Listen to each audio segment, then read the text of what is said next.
Você já sentiu que, mesmo querendo profundamente mudar, algo dentro de você insiste em puxá-lo de volta?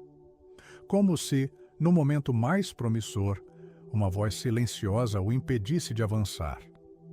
Esse movimento interno, quase invisível, é muitas vezes chamado de autossabotagem.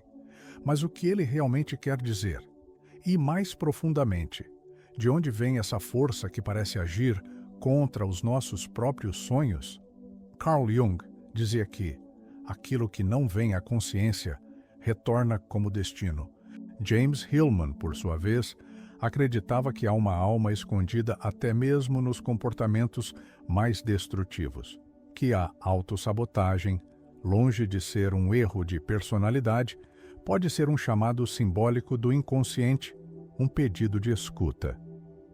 Neste vídeo, vamos mergulhar nas raízes psicológicas e espirituais da autossabotagem, não para combatê-la com técnicas rápidas, mas para compreendê-la como uma parte viva da alma. Com Jung e Hillman como guias, exploraremos sombras, mitos, arquétipos, neurociência e rituais de cura, revelando como até os nossos comportamentos mais desastrosos contêm um pedido de amor e integração. Antes de começarmos, curta este vídeo se você já sentiu que repete os mesmos erros e quer entender por que isso acontece. E se o tema ressoar, inscreva-se no canal para receber conteúdos semanais sobre cura interior, inconsciente e transformação pessoal. Agora, feche os olhos por um instante. Respire. Pense em uma vez que você mesmo se impediu de florescer. Esse vídeo começa aí, exatamente onde você se desconectou de si. Carl Jung nos ensinou que o inconsciente não é um depósito de coisas esquecidas, mas um espaço vivo, onde forças psíquicas atuam silenciosamente, muitas vezes contra nossos próprios desejos conscientes. A autossabotagem, sob essa perspectiva, não é um defeito de vontade, mas um sintoma da fragmentação interna. A sombra, conceito central em Jung, representa tudo aquilo que rejeitamos em nós: impulsos, medos, traumas, desejos, aspectos que o ego não aceita como seus.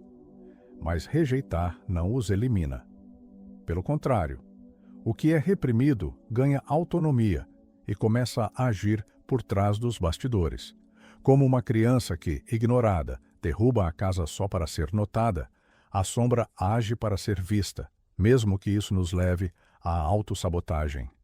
Você pode querer sucesso, amor, saúde, mas se há uma parte de você que associa essas conquistas à dor, humilhação ou abandono, ela fará o possível para evitar que você alcance essas metas, e o fará sutilmente. Atrasos inexplicáveis, decisões precipitadas, esquecimento de compromissos importantes. Nesse palco interno, a autossabotagem é o teatro onde a sombra encena o que não foi acolhido. Ela não quer te destruir, quer ser escutada. O comportamento sabotador é apenas a ponta visível de uma dor mais profunda, de um conteúdo rejeitado tentando emergir. Por isso, o primeiro passo não é lutar contra si mesmo, mas reconhecer o campo de batalha invisível onde tudo acontece, o seu próprio inconsciente. Platão nos legou a imagem da caverna, homens acorrentados, que veem apenas sombras projetadas na parede e as tomam por realidade. Jung reinterpretou esse mito à luz da psique. Nós somos o ego que vive dentro dessa caverna psíquica, reagindo às sombras sem perceber quem ou o que as projeta. Essas sombras, no contexto da autossabotagem, são comportamentos, pensamentos e emoções que emergem de forma inesperada e nos fazem reagir, sem que saibamos por quê. O verdadeiro agente, porém, está oculto. É a voz interior reprimida, a sombra agindo nas profundezas. Imagine que você está prestes a iniciar algo importante, um novo relacionamento, um projeto, uma mudança de vida. De repente, uma ansiedade difusa surge. Você se retrai, procrastina, desiste. O ego interpreta esse desconforto como sinal de que algo está errado. Mas, como na caverna, ele está vendo apenas a sombra projetada no muro da consciência. no fundo da psique, há outra realidade acontecendo. Um conteúdo reprimido, talvez um medo antigo de rejeição, ou a memória emocional de um fracasso passado, lança essa sombra para protegê-lo de reviver a dor. Mas, como o ego não reconhece essa origem, reage impulsivamente. A autossabotagem, então, não é a causa, mas o reflexo. Essa metáfora convida a um gesto essencial: voltar-se para dentro. Deixar de reagir às sombras e se perguntar: quem ou o que está projetando essa imagem dentro de mim? O caminho de superação começa quando paramos de tentar controlar a parede e ousamos caminhar em direção à fonte da luz por trás das sombras. A autossabotagem, muitas vezes, se inicia num instante quase imperceptível. Um desconforto súbito, uma inquietação inexplicável, um pensamento vago que atravessa a mente como um sussurro. Esse momento é o que Jung chamaria de atrito subconsciente, uma fricção entre o que queremos conscientemente e o que nosso inconsciente teme, rejeita ou resiste. Esse atrito, por mais sutil que pareça, pode disparar comportamentos automáticos, como se o ego entrasse em modo de defesa.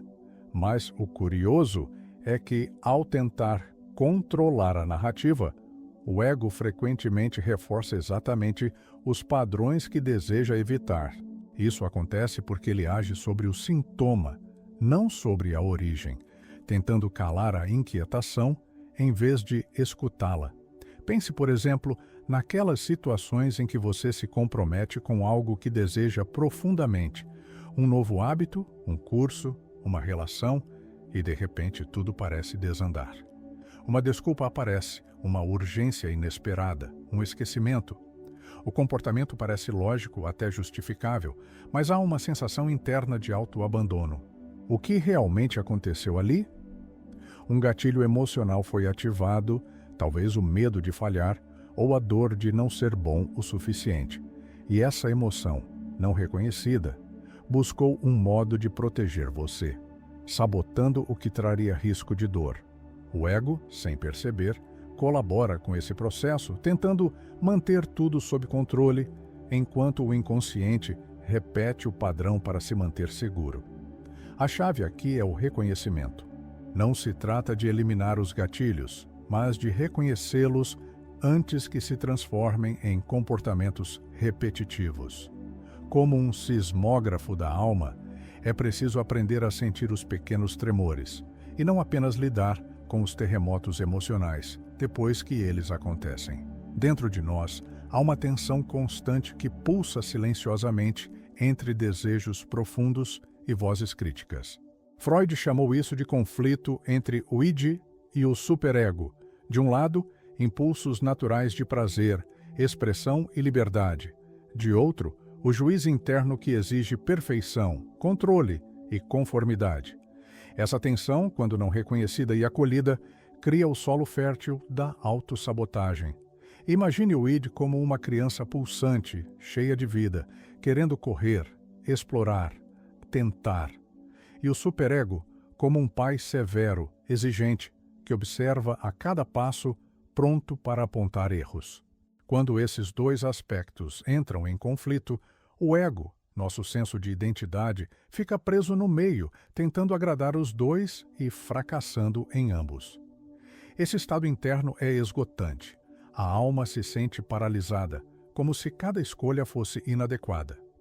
E é justamente aí que a autossabotagem se insinua, como uma via de escape psíquico, um colapso disfarçado de escolha. Não é que você não queira crescer, é que crescer, nesse cenário, parece significar sempre decepcionar alguém dentro de você. James Hillman acrescenta algo essencial. Esse conflito não é um erro psicológico, mas uma linguagem simbólica.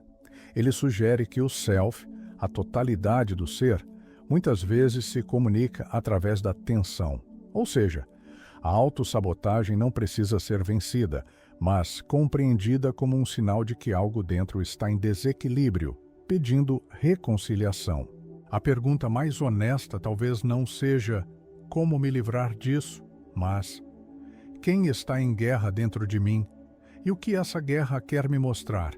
A voz que sabota não grita, ela sussurra.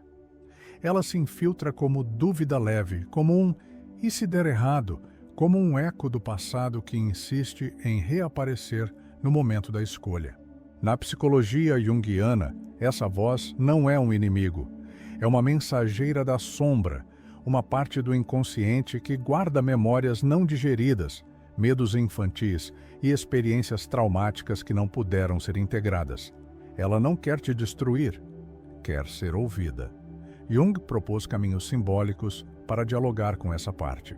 Entre eles, 3 práticas são especialmente poderosas: journaling, escrita reflexiva, registrar pensamentos automáticos e emoções recorrentes, como se estivéssemos anotando os sussurros da sombra.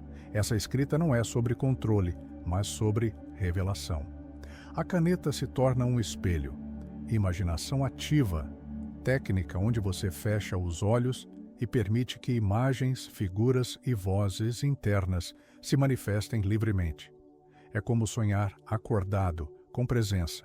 Nessa prática, você pode perguntar diretamente à sua voz sabotadora: o que você está tentando proteger? Símbolos emergentes.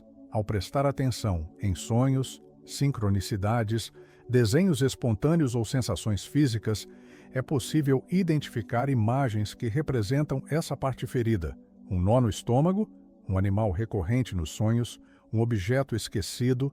Tudo pode ser mensagem. Exemplo real: uma paciente vinha adiando há anos a conclusão de seu mestrado. Sempre que tentava escrever, sentia sono e desânimo. Em imaginação ativa, surgiu a imagem de uma professora do passado dizendo: "Você nunca será boa o bastante." Ao trabalhar com essa figura, escutando-a, contestando-a, acolhendo a dor por trás da crítica, a paciente começou a escrever. Não por obrigação, mas porque a voz sabotadora foi finalmente vista.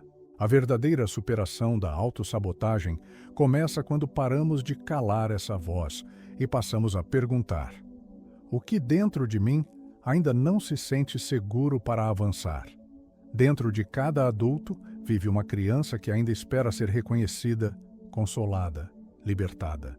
James Hillman descreve esse aspecto como um arquétipo interno, uma imagem viva, carregada de emoção e história, que continua atuando nas sombras da nossa psique.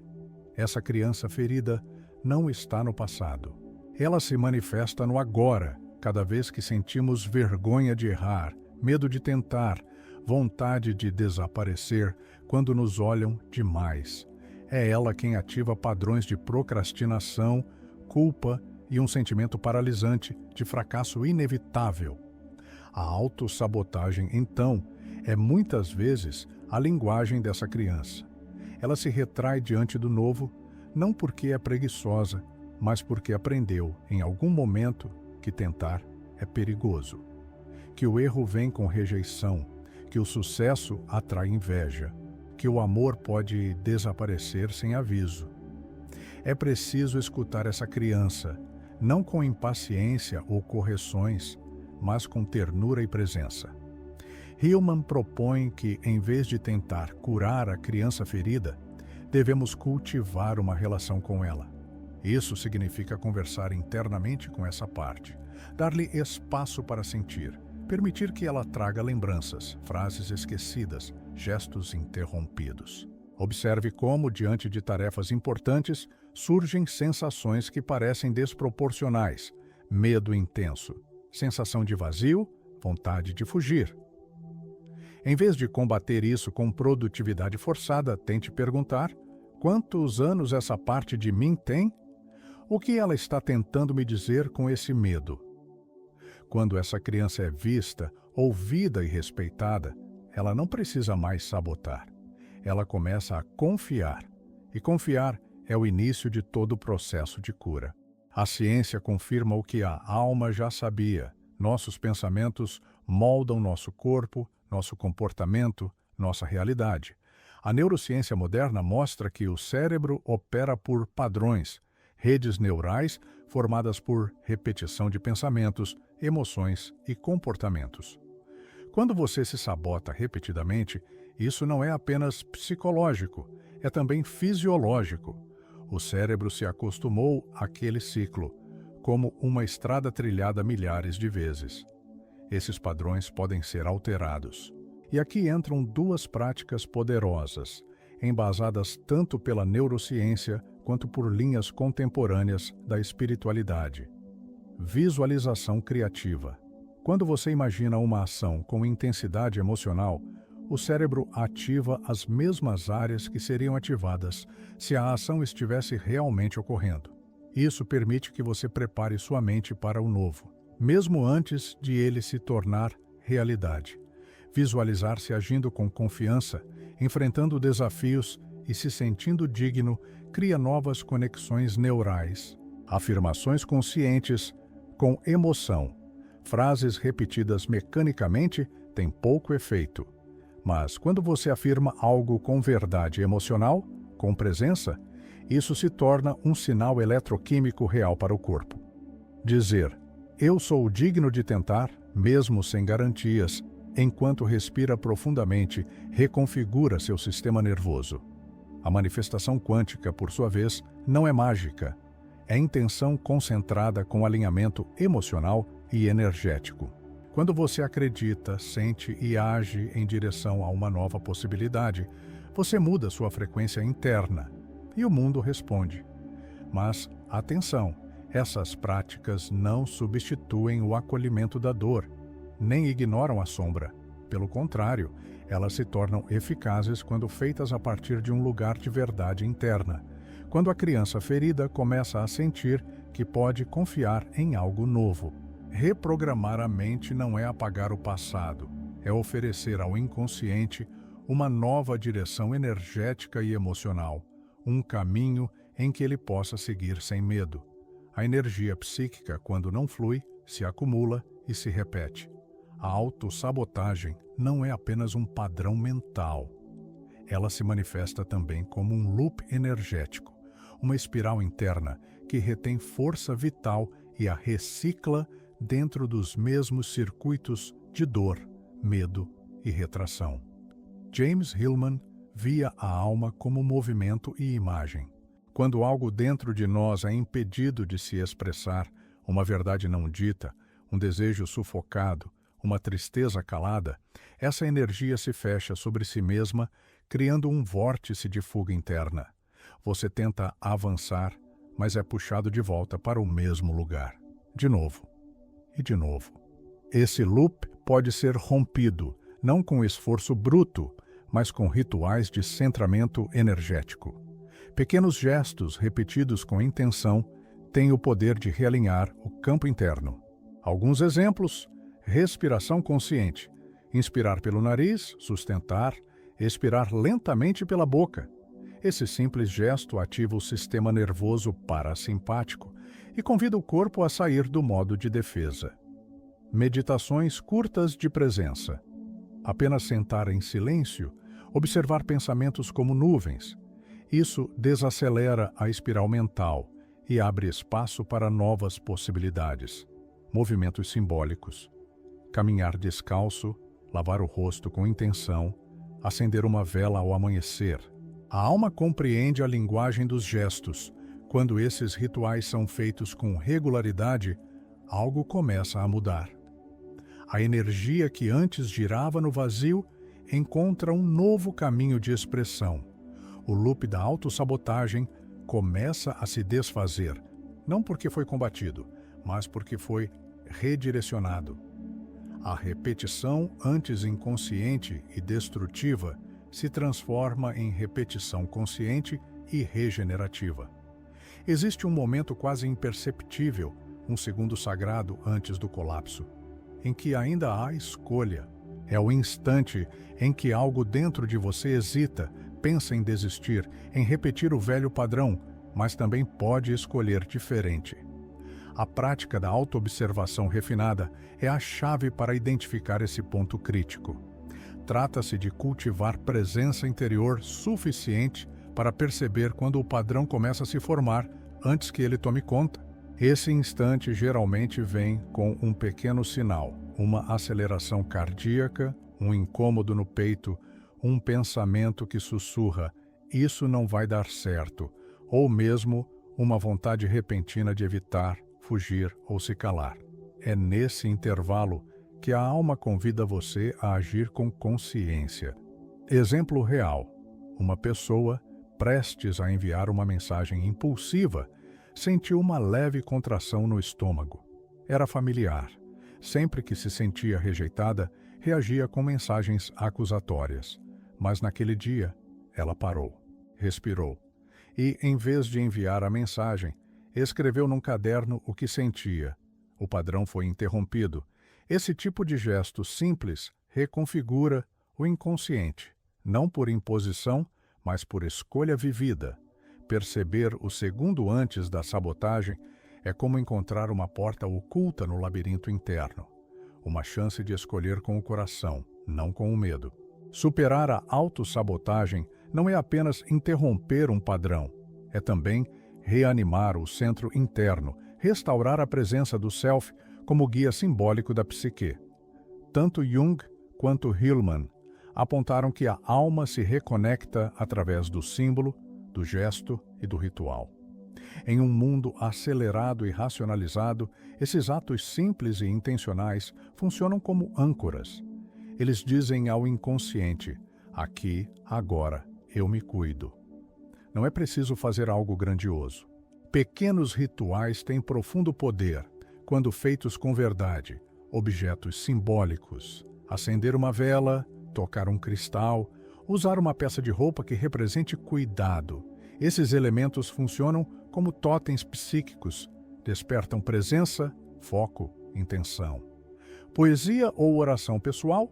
Repetir um verso que lhe devolva ao centro. Pode ser algo que você mesmo crie, algo que evoque amor, pertencimento, coragem. Movimento ritualizado. Dançar ao som de uma música que conecta você à sua força vital. O corpo é um templo e o movimento uma forma de oração. O mais importante é que o ritual seja seu, que ele represente todos os dias um momento em que a alma possa respirar.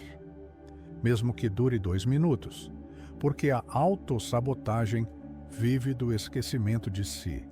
E os rituais diários lembram a psique quem está no comando agora. Um self presente, consciente, amoroso. No âmago de muitos comportamentos autossabotadores repousa uma crença silenciosa: se eu não for perfeito, não sou digno. Essa exigência inconsciente pela perfeição é como uma sela dourada. Por fora parece nobre, por dentro aprisiona a alma em padrões inatingíveis de exigência. A cada erro, a punição interna se repete. A cada conquista incompleta, surge o desprezo. Essa crença não nasceu sozinha. Ela foi herdada da infância, de padrões familiares, de uma cultura que confunde valor com desempenho.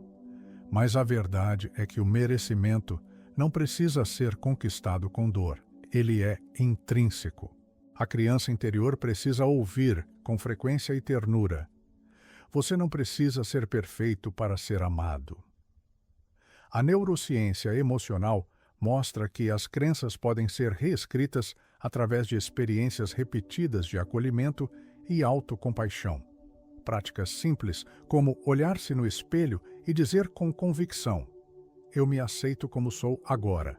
Ou escrever cartas para si mesmo como se fossem de um amigo amoroso, reorganizam os circuitos cerebrais do merecimento. E quando isso é feito com apoio espiritual, com meditações, mantras, visualizações, o campo energético também se transforma. O corpo começa a relaxar, o coração a confiar. E a autossabotagem, antes uma defesa contra a dor da rejeição, começa a se dissolver na presença da aceitação real. Bruce Lipton afirma: as crenças controlam a biologia. Nossas células, nossos hormônios, nossa bioquímica, tudo responde ao ambiente energético que criamos dentro de nós. A autossabotagem, quando repetida, cria um campo interno de medo, rejeição e autodefesa. Mas quando você muda sua vibração interna, com compaixão, presença e intenção, As células respondem com novos sinais de cura. Você não é prisioneiro da sua genética, é co-criador do seu ambiente interno. Integração da psique e da célula Freud via o ego como um mediador entre impulsos e exigências. Jung ampliou essa visão, mostrando que o ego pode amadurecer ao acolher os conteúdos inconscientes, integrando luz e sombra. Hoje, sabemos que esse acolhimento também reorganiza nosso corpo físico, como se a alma, ao se reunir, também curasse o corpo. Integrar a psique é abraçar a criança ferida, reconhecer a sombra, validar a emoção e permitir que tudo isso coexista em harmonia. A célula, quando envolta por esse campo, responde com vida. Convite à experimentação ritualizada. Agora convido você a um pequeno exercício. Feche os olhos, respire profundamente por 3 vezes. Coloque uma mão sobre o coração, outra sobre o ventre e diga em voz baixa: eu acolho minha sombra e permito que meu self floresça. Essa afirmação, feita com presença, tem o poder de iniciar um novo ciclo, não por mágica, mas porque você finalmente disse sim a si mesmo. Metáfora final de libertação. Imagine uma semente, pequena, dura, imóvel. Mas dentro dela pulsa uma vida secreta. Para florescer, ela precisa romper sua casca, e isso parece destruição, mas é nascimento. Assim é a autossabotagem, uma casca protetora que já não serve mais. Ela precisa se romper para que o novo possa crescer. Você está pronto para florescer? Chamado ao próximo passo. Antes de sair deste vídeo, convido você a dar um passo simbólico e consciente. Identifique um padrão de autossabotagem que ainda vive em você. Observe com atenção o momento em que ele surge. Crie um mini ritual diário de cuidado consigo mesmo. E compartilhe sua experiência nos comentários, para que essa jornada não seja solitária, mas coletiva. Este canal é uma comunidade de cura. Aqui, a alma tem voz. E você é bem-vindo exatamente como é. Curta este vídeo se algo ressoou. Inscreva-se para receber novos conteúdos. E compartilhe com alguém que esteja tentando se libertar de seus próprios ciclos internos.